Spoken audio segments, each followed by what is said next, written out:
মিরাজ যাত্রাবাড়ির ৫ই আগস্ট ওনার মাথায় পতাকা ছিল, হাতে পতাকা ছিল এবং ওনার ব্যবহারকারীত মোবাইল ভিডিও ফুটেজ হানিফ ফ্লাইওভারের নিচে আপনাকে এই ছবিগুলো তুলতে চেয়েছিল। ওই সময়ে থানার সামনের থেকে ভিতর থেকে বৃষ্টির মতো গুলি ছুটে তার বাম দিকে পাঁজরের ভিতরে তার গুলিটা প্রবেশ করে, দেহর ভিতরে আছে, এটা বের হয় নাই, সঙ্গে সঙ্গে মাটিতে লটে পড়ে আমার মিরাজ।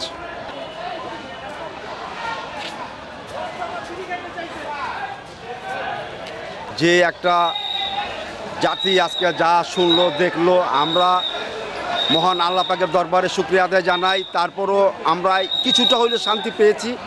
আমরা শান্তি পাবো সেদিনই যেদিনকে এই কার্যকরগুলো বহল হবে এবং রাষ্ট্রের জনগণ দেখবে, আপনারা দেখবেন যেই মঞ্চ তৈরি হবে এবং ফাঁসির রশি তার গলায় আসবে, সেদিন আমরা শহীদ পরিবার, আহত পরিবার, যা বাংলাদেশের জাতি কিছুটা হলো এই কলঙ্কি মুক্ত হবে, সেই প্রত্যাশা।